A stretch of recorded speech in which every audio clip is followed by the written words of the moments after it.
Okay.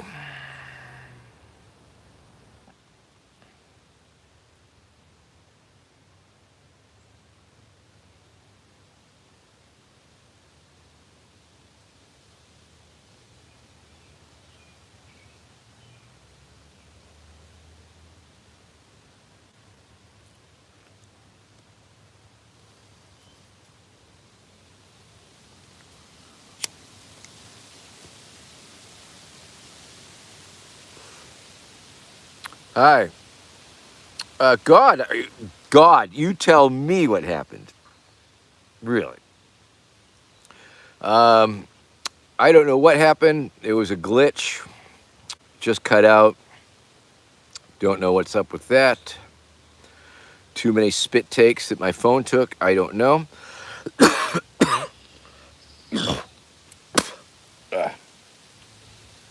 Hey, here's some big news for you all.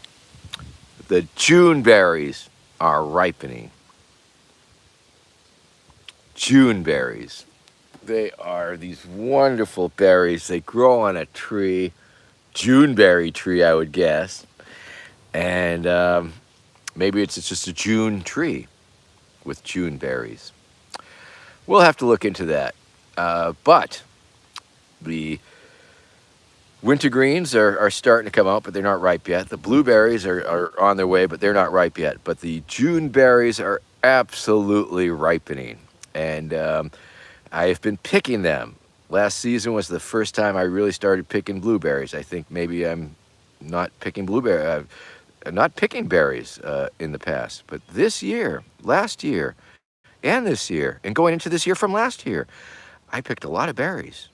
And you may say I'm out of my berry picking mind, and you might be right. However, the June berries are very tasty. If I had to describe their taste, somewhere between grape and blueberry, maybe. But I picked enough June berries yesterday to make a pie. I made a pie, made my own crust, simple crust. It was like a cup and a quarter of flour, half a cup of butter, some ice water, a little salt, a little sugar, and just sort of like crushed it and made it and mushed it all together and turned it into a crust. And then I put the berries in it and cooked it, and it's like, yeah, June berry pie. And that's very exciting. So if you have June berries where you are, and like I say, up until last year, I didn't even know what they were. I would walk through the woods and see these like black squishy berries on the ground and just, oh, some sort of berries. And I didn't even think. But then last year I looked up in the sky, looked up in the tree and saw all these June berries and just started picking them. Free berries. Free berries in the woods. That's exciting. Went dumpster diving last night. Got some groceries. Unfortunately, it looked like the trash emptiers got there a little bit before I did, so there wasn't a lot. But I did get some meat. I didn't know. Yeah, I dumpster meat, and been doing it for years. And it's even if it hasn't been refrigerated for a while, I don't get all paranoid about it. And you know, if it's bad meat, you can tell by the smell. And if it doesn't smell, or have any weird colors, it's usually pretty good. And so I got some wild caught fish, got some sausages, got some roast beef. I should just make a list and rattle it all off. But anyway, any dumpster divers? Anybody out there dumpster dive? Been doing it for years myself. Years. I mean, I can't imagine the money on groceries that I have not spent by being a dumpster diver.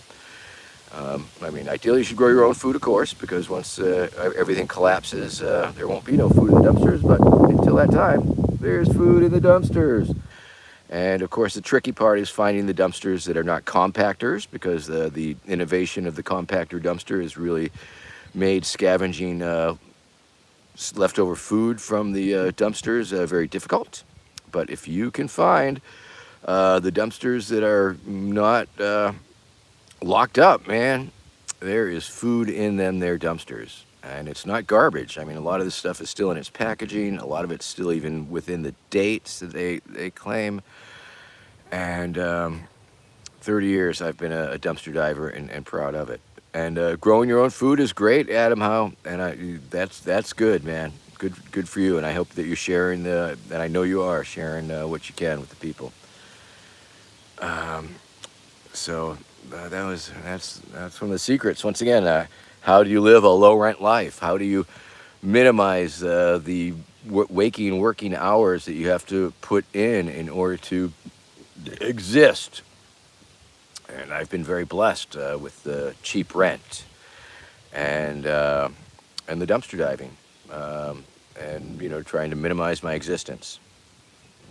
Don't go out a lot, don't buy a lot of things.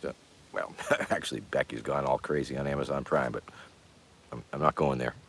Don't tell her I told you. Yeah, use it up, wear it out. When you're done, do without. That's sort of the Yankee saying up here in New England. So I'm a bum? I don't know. Am I? Uh-huh. Uh-huh. I don't think I'm a bum, though, because, I work. Just frugal. Clement Element 115 wanting their pony. You'll get it, but not if you're calling me a bum. All right. Okay.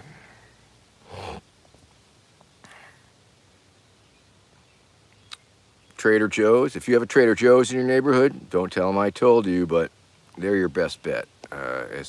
Wonderfully, they've been put. I don't. That's just your tip. That's just a tip for y'all. Hallelujah, I'm a bum. Yeah, I mean maybe bum is not a prerogative sometimes. Well, it's a prerogative, but it's not always a pejorative. Sometimes a pejorative, sometimes a prerogative.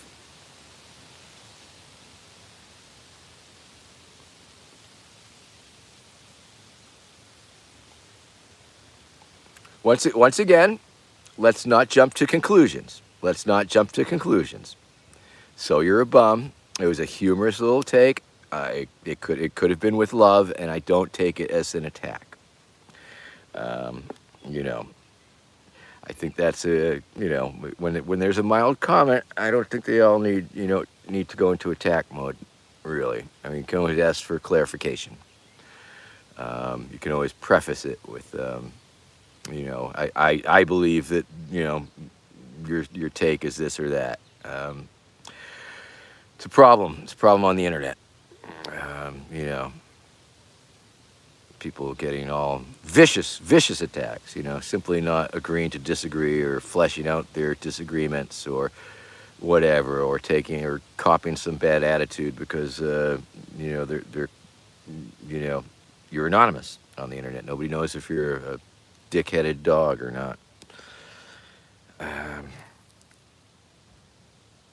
All right. I'm going to smoke more weed here now.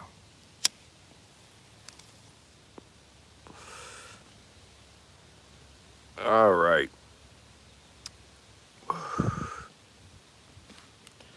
So it's a beautiful day in the neighborhood.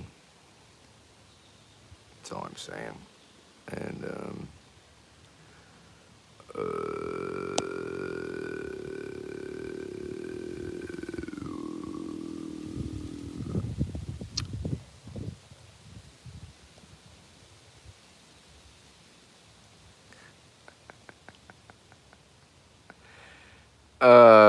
okay. Anything else going on? Anybody? Anybody got anything interesting going on? I sure don't, but I like it like that sometimes. I'm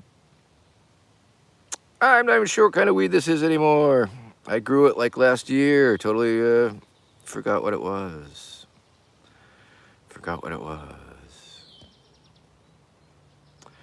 July 5th. July 5th, we're having a rally, a protest, a demonstration. Libertarians in conjunction with a whole bunch of community organizations here in Massachusetts, in Boston. If you're around Boston, keep an eye out for that. I'll be sharing the information, and I believe that I will be appearing at that event, saying stuff on the stage and teasing at my run for governor, which, should I run for governor of Massachusetts? I don't know. You're my exploratory committee. You tell me. Show of hands. All 11 of you. We'll decide it right here. Who thinks I should run for governor of Massachusetts? Anybody?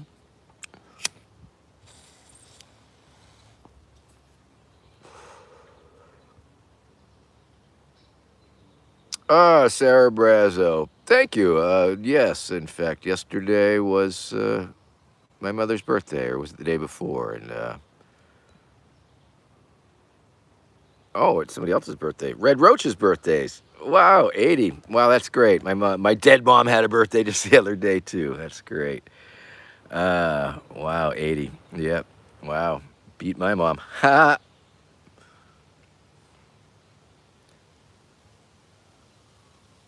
Yes. All you mothers out there, happy birthday, all you mothers.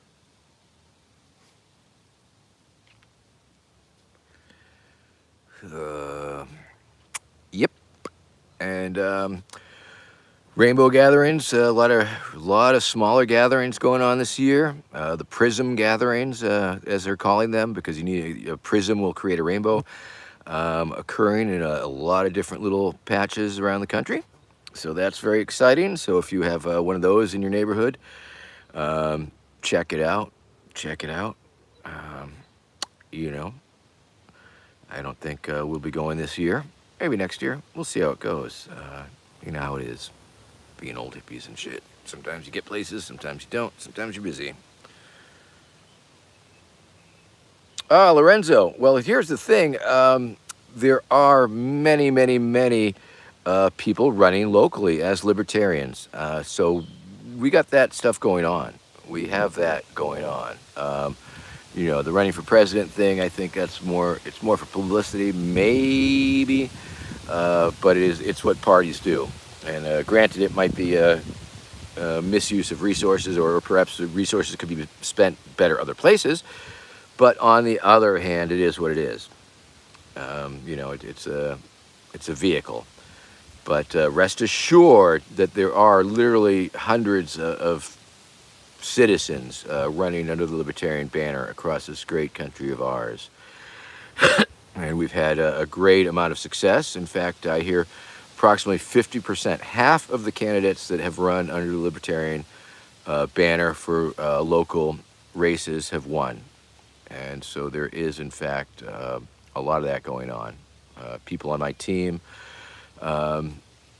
Team Supreme, have won various races here and there, from city councilors to this, that, and the other thing.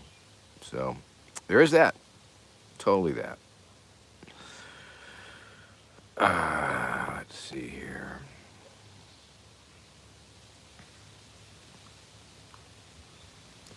Sarah Brazo, congratulations on your strike. In fact, I'm going to call for a general strike this July 4th. It's a great day for a general strike. July 4th. No work, no school, party, get drunk, whatever. Well, yes, in fact, check out the Texas LP. I hear they're pretty good. My former campaign manager and current executive director of the Vermin Supreme Institute, Desiree Lindsay, is running for the state senate in Texas. So check that out. Desiree Lindsay, Texas, running for state senate, libertarian. Check that mess out. Blue High, or Blue Jal, I'm not sure. I can't see if that's an I or an L on the end of your name, or if it's silent or pronounced. But thank you for your vote of confidence.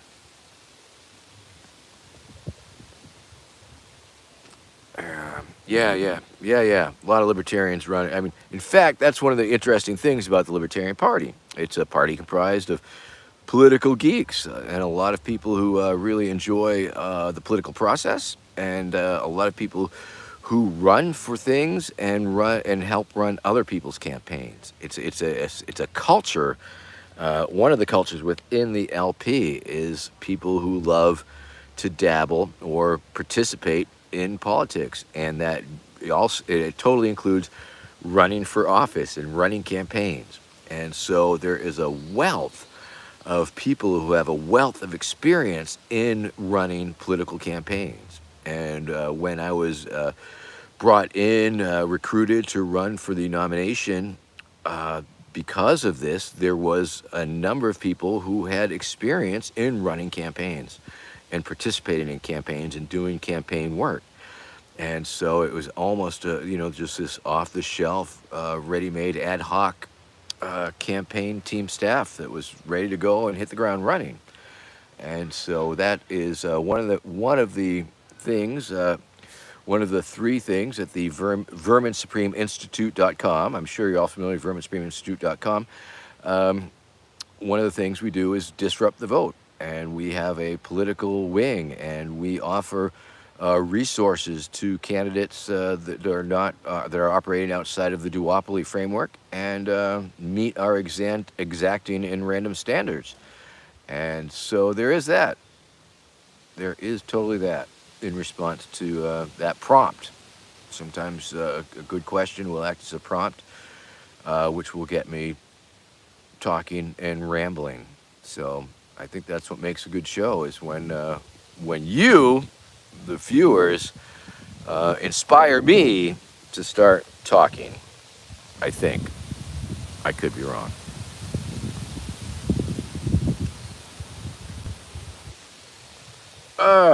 Yeah, Sarah Brazo, I would just drop a note to info@verminsupreme.com. Would probably get you to Desiree eventually. And, 24 is a long way away, but that's okay.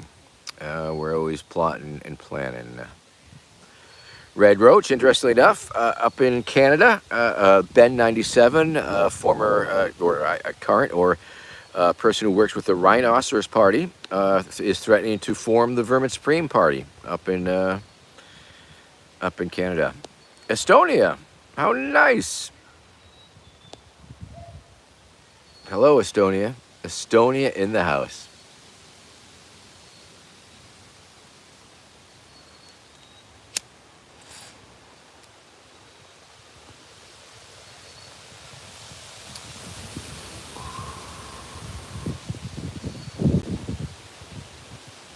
Lorenzo, you're from Italy. Hi, Italy. We have Italy in the house and Estonia in the house.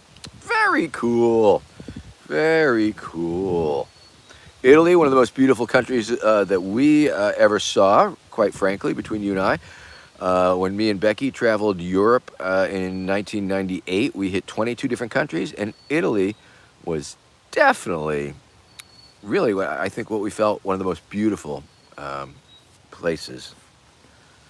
Estonia, for some reason we missed Estonia. We were in Lithuania, you would have thought, but for some reason Estonia just sort of slipped away from our grasp. Where did we go in Italy? Good question. We went to Rome. When we were in Rome, it was around Carnival time, and in our travels we picked up when we went through Spain, I think we found this big old piñata. So we filled this piñata with candy, and we brought this piñata to a park outside of Rome. And so we strung up this piñata, and we had this big old stick, and we tried to get the kids to hit the piñata with a stick. But apparently, the piñata is not a well-known concept in Italy, and so therefore these kids had really no idea and were somewhat frightened that these Americans, English-speaking people, were trying to get them to hit the pony, the papier-mâché pony, with a stick. They just weren't getting it. And so we gave up eventually and left the pony there, and eventually some adventurous kids went and, looked at it, checked out the papier-mâché pony and found the candy inside. But that was pretty funny. Culturally, that there was this. It just didn't work. I mean, here in America, you know what a pinata is, but there they did not know and did not know why. We wanted them to hit the fucking poor paper mache toy with a stick. It was very funny. And let's see, Anzio. I think we were up at Anzio. I think that might have happened at Anzio. Where else in Italy did we go? Oh, I guess we saw the Pope do his show in Rome. I'd have to look at the map. I know we did not go to Florence, but almost all the other places in Italy we totally went to. I'll tell you that. We saw a bunch of broken stones. Saw bunches of broken stones all over.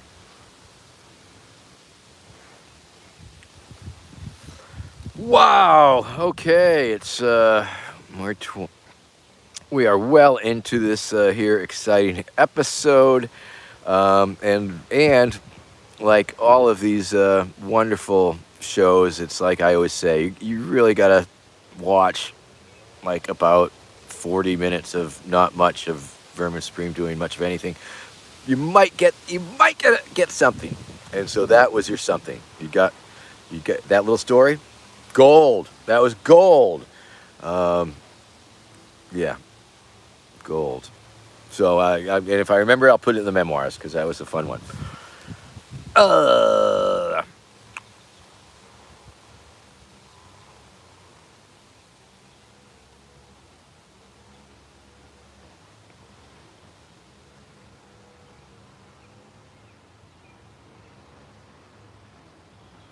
Gold, I tell you, gold.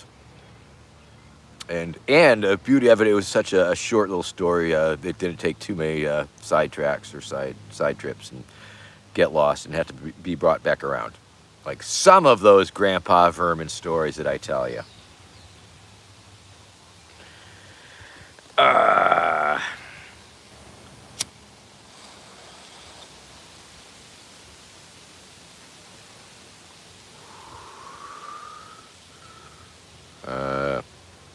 Well, Cereal and Whiskey, looking for recommendations on YouTube.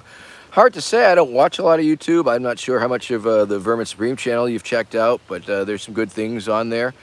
There's the In on the Joke, a lot, I mean, a lot of great stuff from the 2020 campaign. If you're looking for hidden little Vermin Supreme things, look up Vermin Supreme 08. That's a channel that's like out there. I don't even know how to get in it anymore. Vermin Supreme 12. That was another YouTube channel that nobody knows about. So check those out. Of course, if you haven't seen Who is Vermin Supreme, the movie, the documentary, you may want to go watch that on Vimeo, not on YouTube. It's on Vimeo, and but you can see the trailer on YouTube of Who is Vermin Supreme. You could see the trailer of This is Vermin Supreme on YouTube. Oh, Learning with Vermin. That's true. That was a great series. Holy crap. I wish we made more of those, or we could make more of those, or maybe someday we'll make more of those. I don't know. I just don't know.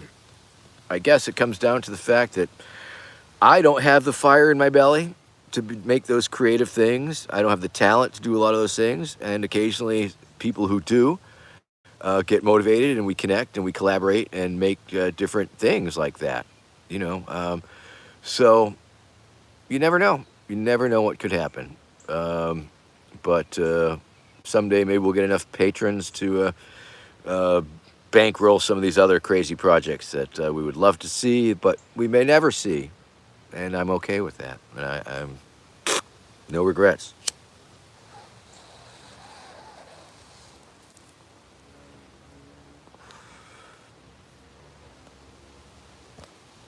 Whoa, where'd Vermin go? Where'd he go? He disappeared just like that.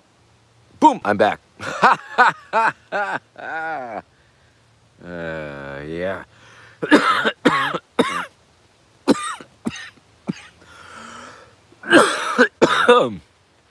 Are you a wizard? Yes, I am.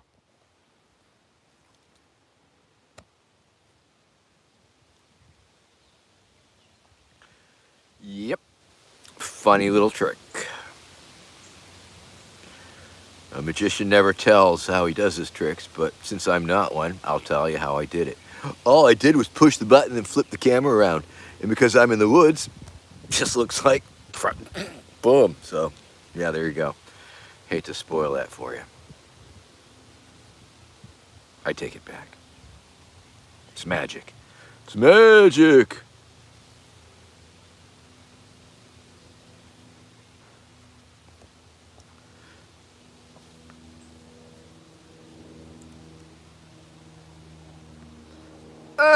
Well, Sarah, I'll tell you what. It sounds like a cameo wouldn't do it justice. How about we arrange a Zoom of some sort?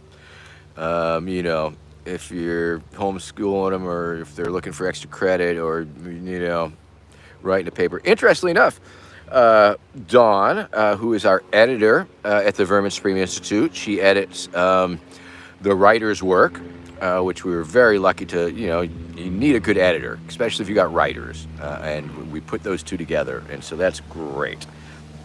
The fact that my cameos, help the slush fund at the Vermin Supreme Institute means we can pay writers. So, like, these writers will write something, we'll give them money, not a lot of money, but, just enough to show them that we care. And so Dawn is actually working on a curriculum, an actual curriculum that for educational purposes that break down the two movies. This is Vermin Supreme and Who is Vermin Supreme? And, breaking the movies down into like 15-minute segments, and then writing and making lesson plans around the segments of movies about the specific things going on. And so yes, I got to reach out to her and see how far along she is with that.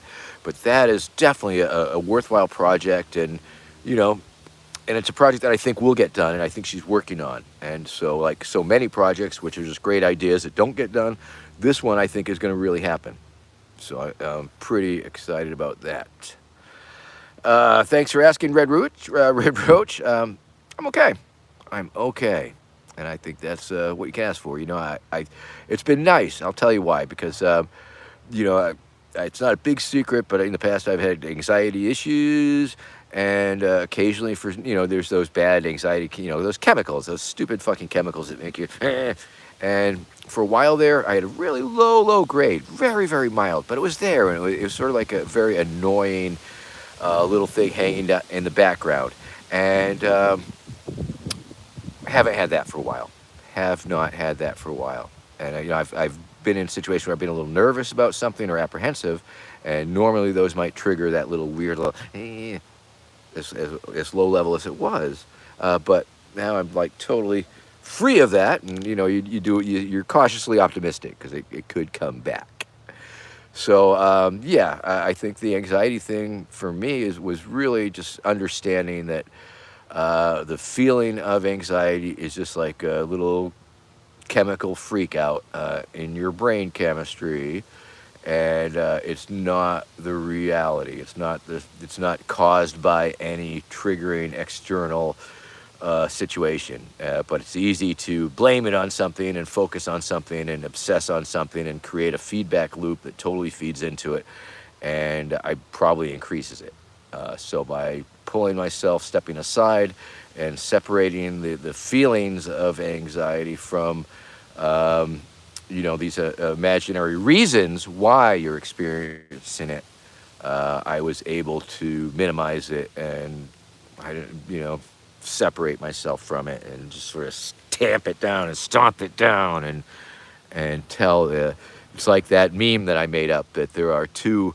That they're inside your brain. There are two beings: a beautiful, badass pony and a wolf. And of course, the wolf is a total dick, and the wolf is always trying to make the beautiful pony feel bad about themselves and doubt themselves and like that.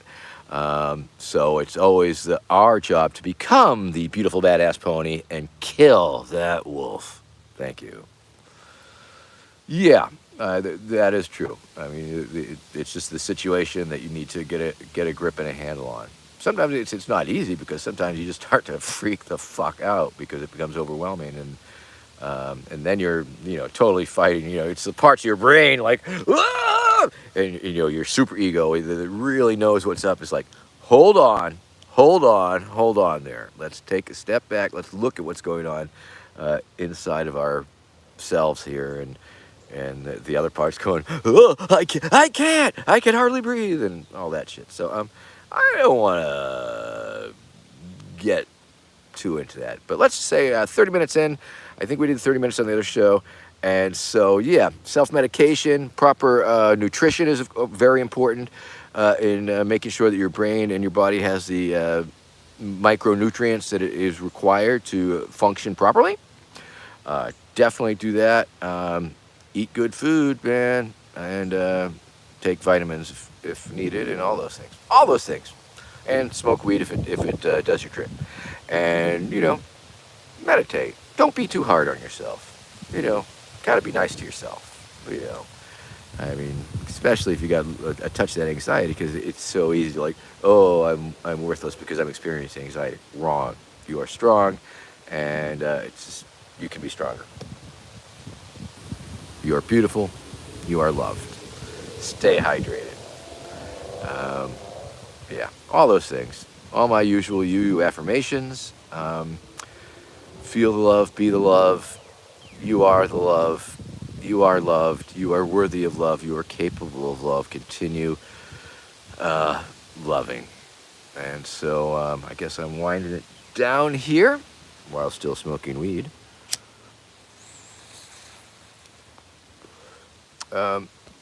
Get outside where it's nice out. Go visit with a tree. Visit with your friends.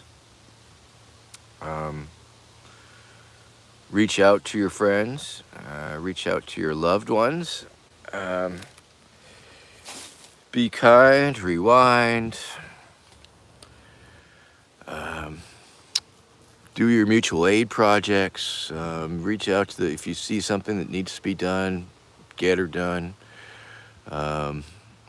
Get your friends together and make it happen. Maybe there's a neighbor that needs help mowing their lawn or cleaning out their garage, or whatever neighbors do, and do neighborly things.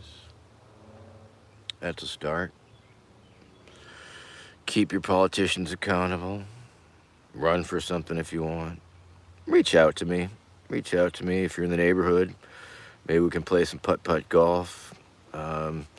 Sarah, like I say, let's do that Zoom. We can schedule a Zoom thing with your kids. Maybe we can make it bigger. Well, we'll start with that one. We'll just do that. And verminsupreme.com/shop, buy shit. Cameo.com/do a cameo. Blah, blah, blah, blah. Ain't selling shit. All right. Anyway, enough of that. And take care, y'all. Take care, y'all. Peace. And we're clear. Oh wait, no, we're not. And we're off. Oh wait, no, we're not. No, no, you hang up first. No, you hang up first.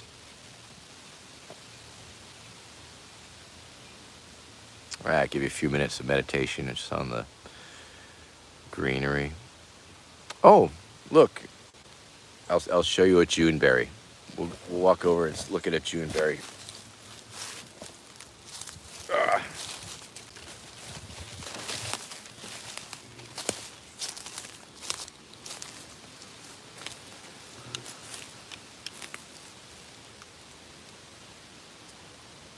These are Juneberries, people.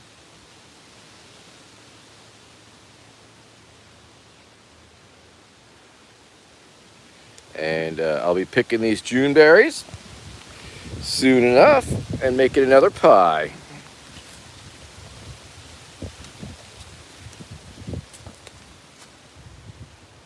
So weird, this phone doesn't focus sometimes.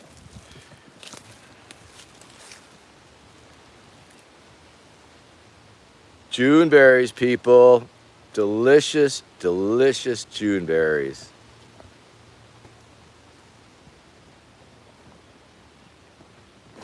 And with that, I'm gonna go make a pie. I'm gonna go pick some June berries. Ha ha ha ha. All right, this time it's for real, and this time it's Vermin Supreme, over and out.